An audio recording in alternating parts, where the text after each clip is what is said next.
Hello my friends, this is umonox, and in today's umoTalk it's about a topic that some of you might be interested in, and it's about, can the Tonverk in its current state replace a Digitakt 2?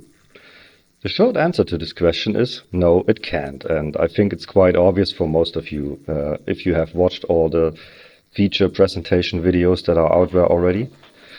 But I want to have a different look at this, specifically in regard to how it works with the drums. Now, I'm a big fan of drums, and I'm actually spending a lot of time shaping these things on my Digitakt, and I was really curious about, can I do the same thing with these Subtracks on the Tonverk too? And the answer is no. And that's why I want to show you how different they actually are in that respect. So we will not specifically focus on the actual audio tracks themselves, because on a single audio track it's really capable of doing a lot of stuff. But since we only have those 8 tracks right here, in comparison to the 16 tracks on this Digitakt, you know, this is a little bit of a letdown. And I thought about, well, the fact that we have these subtracks shouldn't bother us too much, right? But let's go in and let's see how they differ in that area. So first things, we want to go into the Digitakt right here, and I want to just find some samples, maybe a bass drum. This is from some of my libraries. I don't actually know whether I have that one on the Tonverk just yet, so let's see if I can find a folder where I'm sure that I have it on the Tonverk. Okay, let's say I like this one. So on the Digitakt I go in here and just load this thing up. Now it's there. And I say, okay, I don't like the frequency of this thing. There are frequencies inside that I don't like so much. So let's see if I can get rid of those, specifically in those areas. Now, here's the first difference. For the filter, we have different machines on that one. So I can choose that equalizer kind of thing. Okay, that's cool. This is a single band, but I can control the gain and I can control the Q level to get rid of some of those frequencies that I don't like so much.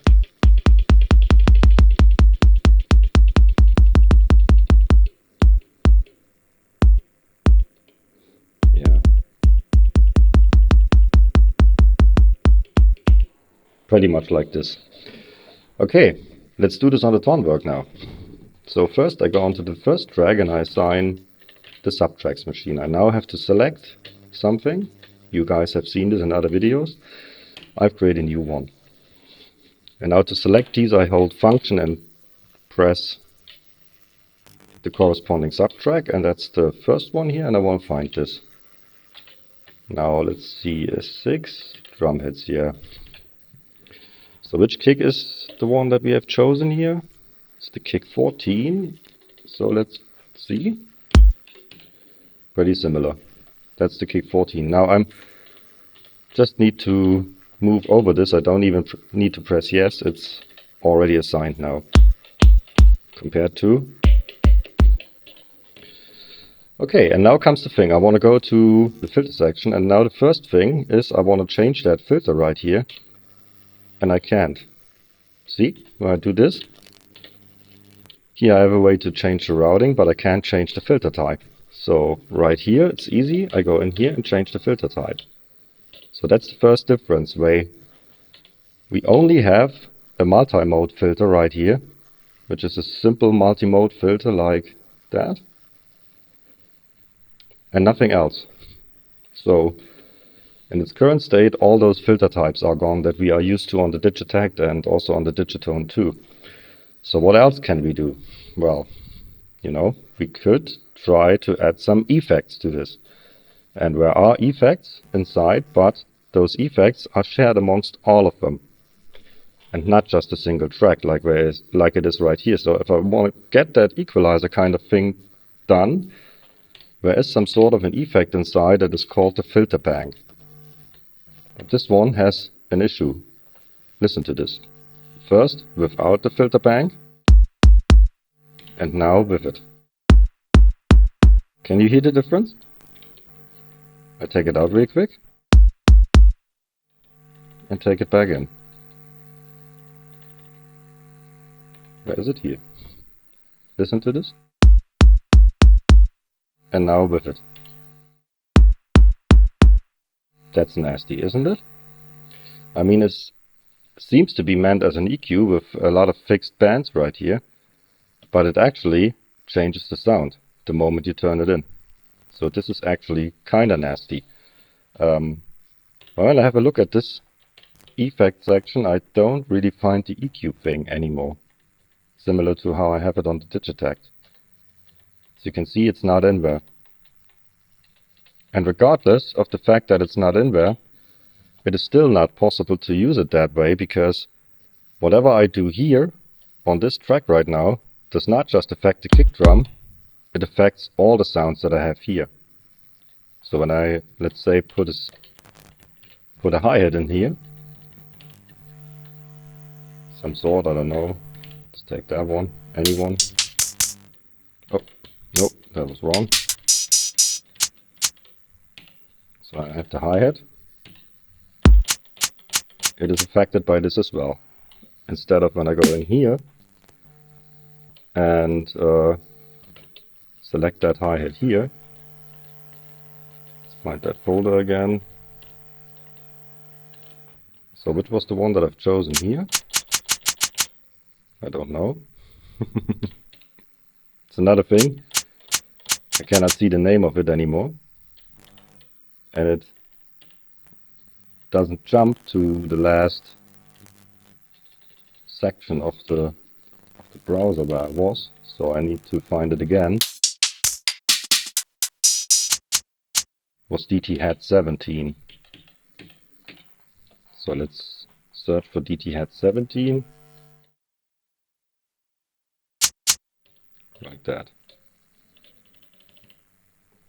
Assign it here. Compared to, you can see it is sounding totally different because that filter bank does all the stuff to it. And now I really have a problem. So if let's say I wanna do some edits here with that filter bank. Maybe I can live with this, and I wanna do some edits, like getting rid of some frequencies that I don't like so much.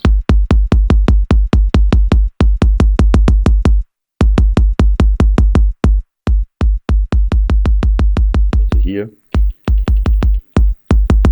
sounds totally different, but you see right here, and the hi-hat sounds normal, and right here the hi-hat is also affected. So I would have to go to what we call a super track to make this work by just you know, double tabbing on this one.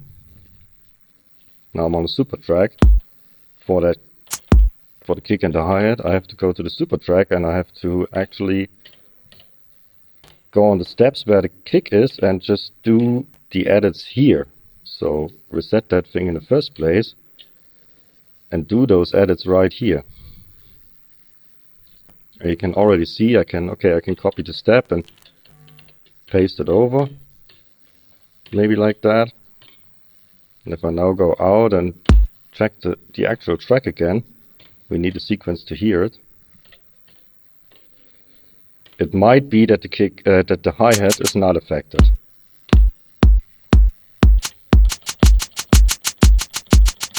Do you see? Once the steps are overlapping, this is also not working. So that's actually very nasty, you know. And we don't have much in here, as you can see. So we have our amplitude, our amp section. We have the filter section and everything, source section, and that's already it.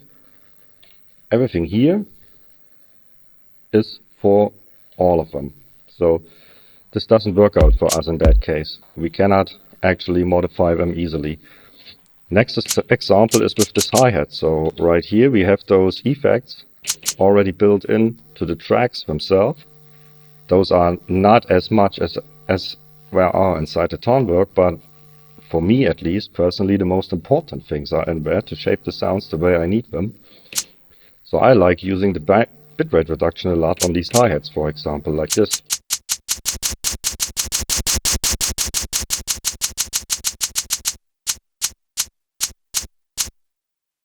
maybe some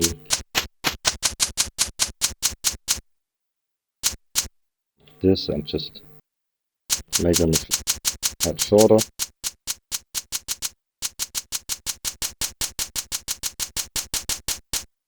Now go this.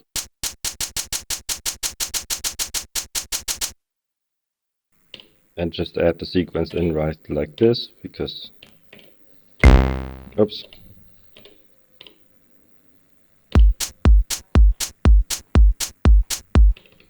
Yeah. And what could we do here?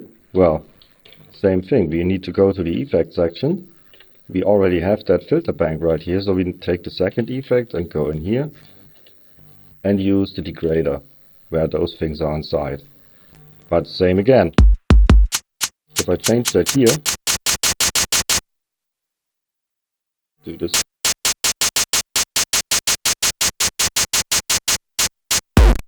The kick is also affected, you know. And what can I do? I have to go to the Subtracks again and go into the sequencer and hope that I can still remember which steps I've set. Put some new ones in, like this one. For example, go to this effect right here. First take this out. And now parameter lock this in. You copy the steps and hope that it's now just affecting those hi-hats. Which it does. Okay.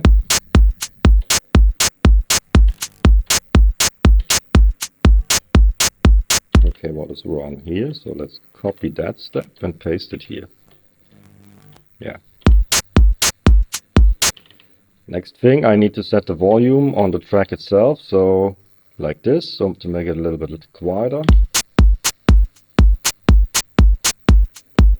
And you can see, I still see, okay, something's still wrong here and I don't actually know what happened. So why is that not working? Why is this one quieter than the rest of them? And I can't get a clue. See? And that's what I mean. The edit capabilities on these individual subtracks right here are so limiting in comparison to the Digitakt that it's really hard to shape the drums on these as you are progressing with your track. So when you make your track, and so the only really way to do this and to get rid of this is by not editing those drums on the subtracks at all, but instead maybe use some sort of a temporary pattern for those where you can edit them on the actual tracks, because in that case this works a lot better. However, we still cannot get rid of the issue with this filter bank. So I really give you a quick example again. This time we load these things to the actual project. Let's take this one. No.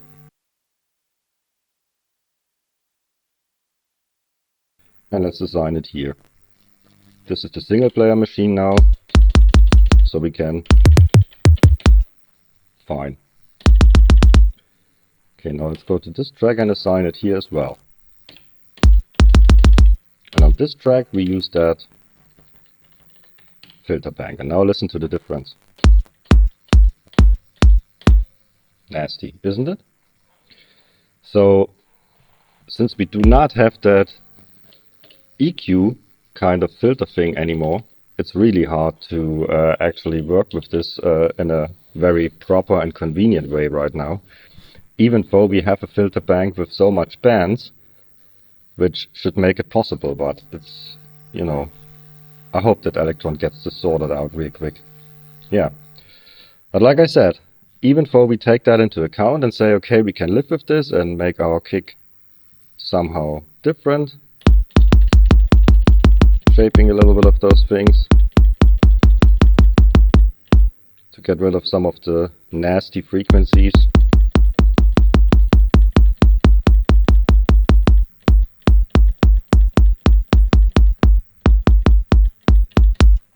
Compare this to this. You know, this is quick and dirty now. So even if you do it like that, we can say, okay, how do we get these things on the subtracks now? Well, the only thing to do it right now is to just resample it. So we go in here, take the recorder, we have that in, and say, now we have it in. Okay, so it's in the buffer now. And I want to put this onto the subtracks, so I would think I could go to my actual production pattern, as I would call this. This one where all that stuff is already on, you know. And I say, okay, let me just assign this thing to this very subtrack now. Okay, so I go in here and say, okay, let's save this thing, record, I don't know, I don't care, and doesn't work. See? Doesn't work again, so I cannot assign it to the subtracks directly. So I would have to say, no, I can't assign it. I clear the recorder again, go out here, into that subtrack machine and to the user directory with the recordings and see if I can find it, and it's that one. And now it's assigned.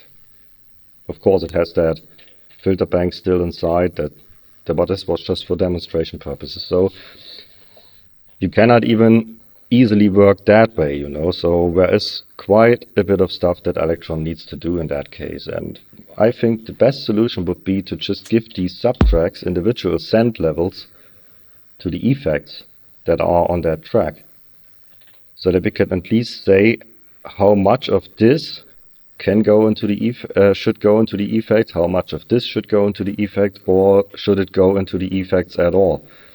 Same for the sends, you know. If we would have that, we could still somehow edit those things a little bit more individually, you know, even though we have to share the same effects throughout the field. But this is another thing which is probably not possible, to put individual insert effects on all subtracks.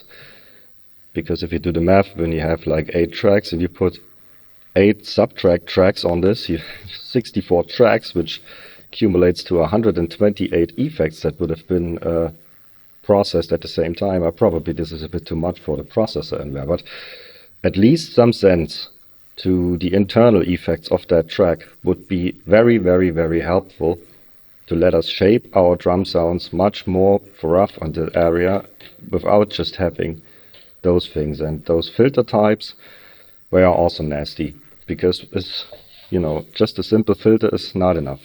And having additional filter types on these effects doesn't help us as well, for the same reason that we cannot edit them individually on these subtracks. So yeah, we need to come back to the actual voice level right here.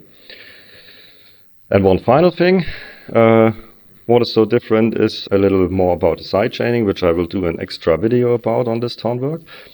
Now on the Digitakt we have something right here. You can see we have LFO triggers. See that? LFO trigger. And if you've watched my videos before, I usually use that alongside the LFOs to assign to the volume to do a sidechain effect. Now this is something that, regardless of whether you have a subtrack or a regular track, it's missing on the Tonverk. So this is not in there. Not on the second page, not on the first page, and also not on a traditional audio track. They are also not there. See that?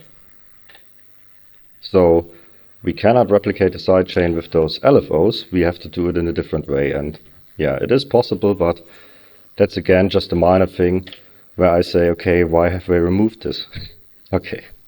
So yeah, as you've seen, it's a little bit nasty with those individual drum sounds to shape them towards your liking when you are just using this on the subtracks.